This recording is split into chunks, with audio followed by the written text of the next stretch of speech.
हिमाचल प्रदेश के मुख्यमंत्री सुखविंदर सिंह सुक्खू ने प्रदेश की बिगड़ती आर्थिक स्थिति से निपटने के लिए एक बड़ा ऐलान किया है।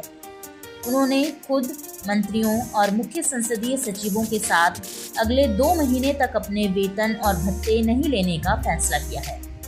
उन्होंने विधानसभा के अन्य विधायकों से भी अपील की है कि वे अपनी स्वेच्छा से अपने वेतन और भत्ते छोड़कर राज्य के इस संकट में मदद करें। विपक्ष के नेता जयराम ठाकुर ने वेतन भत्ते छोड़ने की उस सरकार की मंशा पर सवाल उठाए हैं।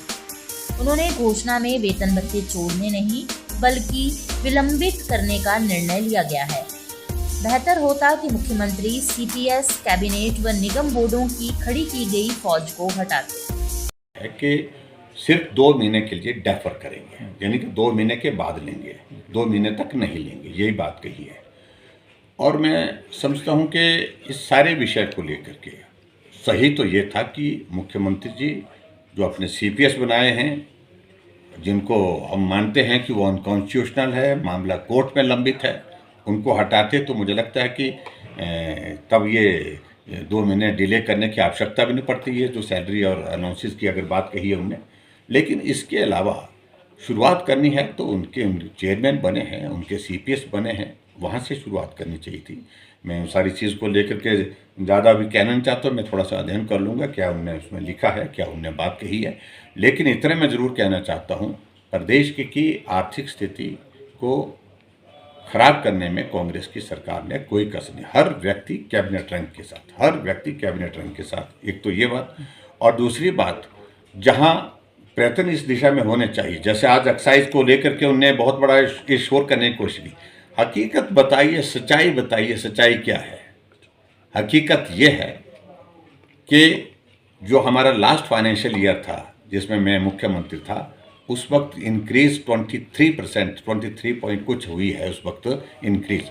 और उस 23% की इंक्रीज के बाद जो इनकी फर्स्ट ईयर की 21.18 की इंक्रीज हुई थी, और जो इनकी सरकार के दौरान जो है वो 6% से भी कम इंक्रीज है, जो 40% बोल रहे हैं।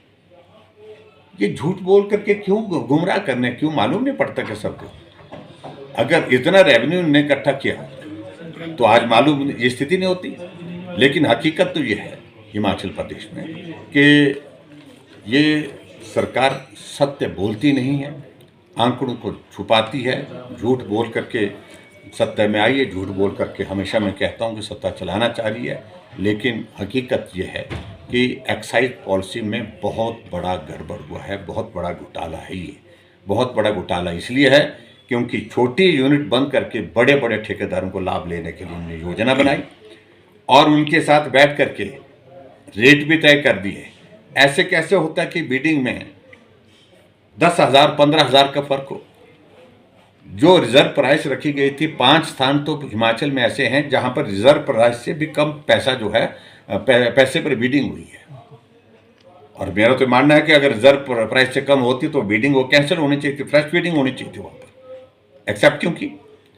और उसके बाद कुछ है कि ऊना की अगर बात करें, ऊना की बात कह रहे हैं कि वहां पर हमने 6 बार 7 बार जो है उसमें बिडिंग की, और उसके बाद ऊना में बिडिंग को जानबूझ करके प्रभावित किया क्योंकि किसी एक व्यक्ति विशेष को वहां पर उसका लाभ देना था।